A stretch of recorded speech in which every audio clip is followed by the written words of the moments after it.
My name is Ashtyn Ford. I'm a registered psychotherapist and a registered art therapist with Full Circle Art Therapy Center. And I'm here today to talk about group art therapy, some of my favorite things, the process, and some of the benefits. So I'll start off by just talking about, what is some of my favorite things about the group art therapy process. One is, being able to see people connect, verbally as they're sharing about shared experiences, but also, seeing connections through the artwork as well, giving a directive. Let's say it's about, what grounds you in the here and now, drawing a symbol to represent this. It can be very interesting to see out of 12 people, maybe a couple of people have similar themes that show up in their artwork, to show their shared experience visually. And also another thing I find very interesting is, how people, interpret the directives to fit their needs and their experiences as well. So, before preparing for a group for art therapy, I always spend a lot of time thinking about, how is this going to resonate or land with everyone, hoping everyone will understand the instruction or will get something out of it. And what I've learned is that, I can plan all I want for as long as I want, but everyone is different. Everyone's going to have their own interpretation of the directive, and find their own meaning in the artwork, so it's something I don't really have to worry about. I can just kind of let the art speak to the client as well. And it's really powerful, the imagery or what they share afterwards about what they got out of the process that I would never be able to prepare or expect before going into the session. So another thing I thought I would talk about is the typical flow or structure of the groups that I facilitate. So normally I start off with a check-in with people, just seeing where they're at, and that might be through a movement or through a word or a few sentences, or sometimes it might be through the art, but it's just a good way of understanding where people are at before we begin the process, see where their headspace is. And then from there, we'll usually do a mindfulness practice just to help them bring them into the space. So that might include something like a seated meditation, visualization practice, breath work. It could be, a body somatic exercise that we do. It could be something to do with the artwork, anything to that effect. Then I'll introduce the topic for the day and try to give a little bit of context around that pertaining to the group. So if it was a trauma group, usually I integrate some psychoeducation, maybe it's about the impacts of trauma, what those may look like. It might be about introducing the window of tolerance or other theories or things like that to explain the direction of where we'll go today with the art directive. It can go through different forms. Then there'll be a main directive based off the theme, so that basically means I'll give them an idea of what to do with the art based off of the theme. So if it was something like, stress relief, let's say, there's a directive called a brain dump that I do. So it's basically emptying all of your thoughts and worries, emotions that you're feeling in colors, lines, shapes, or words, or symbols on a piece of paper. And then after that, we do a scribble drawing on top of that. And then sometimes I'll get them to rip it up. So it's just a process of letting go more and more throughout the art materials. And then from there, they'll do a journal reflection just about the process or other insights that they may have, taken from the session. And then from there, we'll do group shares, where they'll have an opportunity to share their voice in a group setting, and be able to witness other people's process and artwork. And then we'll do a checkout to see where they're at before ending. And if there's time, we'll do another grounding activity, especially with a trauma group. That's really important to make sure that they're in a good space before leaving the session. Another common question that I receive is there anything that people could do, to prepare to be in a group therapy session? And what I would say is, one, just being open to the process, of course. So, especially with our therapy, it's usually a newer process or therapeutic approach for people, as opposed to like talk therapy or a talk group. So yeah, just being open to the process. So for the suggestions that the therapist gives you or our therapist gives you, being open to your own creative process, not trying to be judgmental about what your art looks like.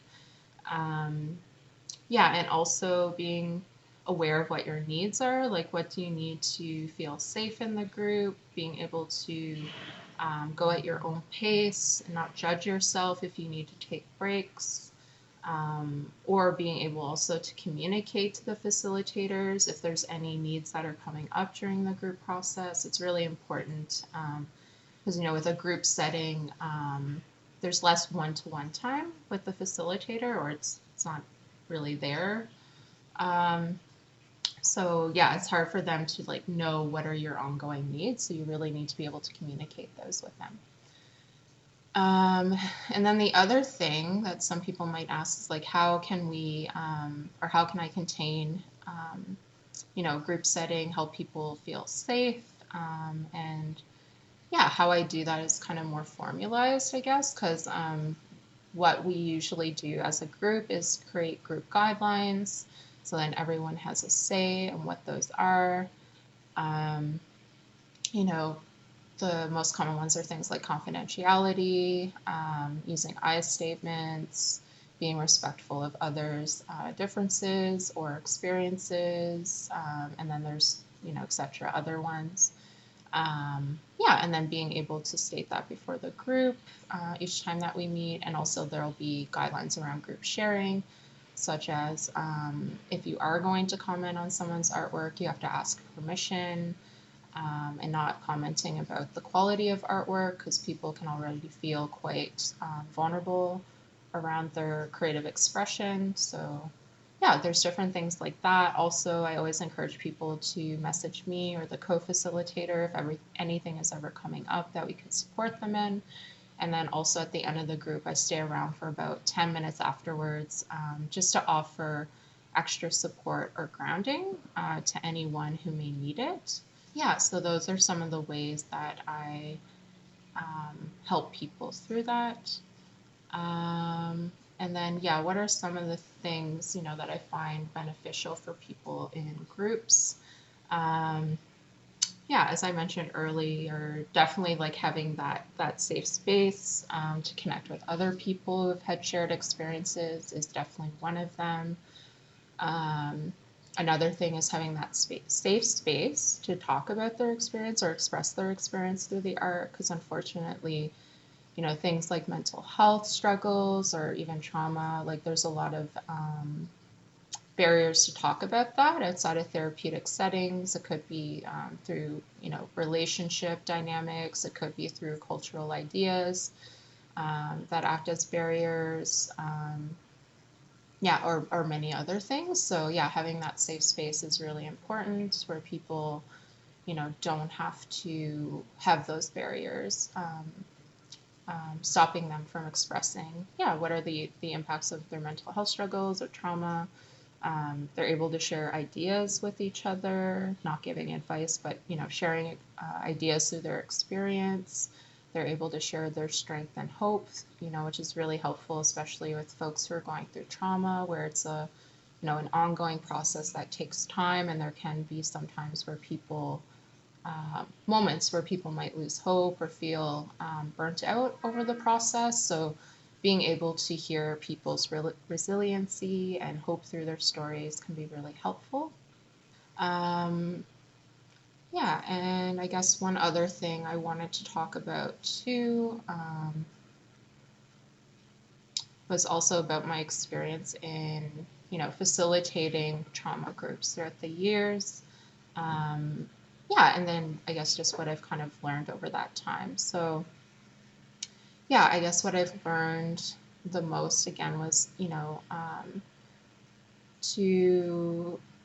to kind of allow people to connect with the art in their own way, not to have, to have this idea that things need to go a certain way for each person has been really important for my own growth as a practitioner. I think what's also really important with working with people who've experienced trauma is giving them many different choices. So I always tell people after giving them a directive, like, this is just an idea, but if something else suits you, like, that is totally fine. Giving them options, like, if you don't want to share, like, that's okay. Giving them options like that, I think, is really important.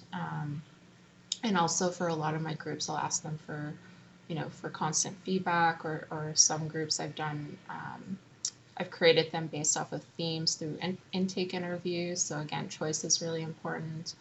Yeah, and I think another thing that's really important too is not, like, really seeing each client as their strengths, not just looking at them as, victims of trauma. Like, that's not going to be helpful for their healing, right? Because they already have had that story for so long ingrained in them. But also in, like, how you as the facilitator for myself, being able to see them as being, able to be their own agent, getting that they're able to understand what their needs are, understand, what works for them and doesn't work for them, or, if they do have a heavy session, that's okay. Like, they have the tools that they're able to, kind of bounce back from that and come to the next session. Like, there is a lot of resiliency in people who've experienced trauma, and I think that is so important for, practitioners to remember when they're working with them, and also in turn, like, the way that you interact with them, right? If you see them as having strengths and resiliency and reflect that to them, that's something that they can see in themselves, right? And continue to connect with through their own process. So I hope this was helpful. Again, just getting an introduction of myself, like, how do I approach group art therapy? And just more information about my style. So yeah, if you have any questions or anything like that, you can feel free to message us through our social media, through Instagram, Facebook. We have Twitter, TikTok. You can also message us on our website, which I'll post all below. There's also our email, info@fullcircleatc.com. And I'd be more than happy, to answer any questions you have or any feedback that you have. All right, well, I hope you all have enjoyed the video, and I'll see you again soon. Thanks for watching, and don't forget to like and subscribe.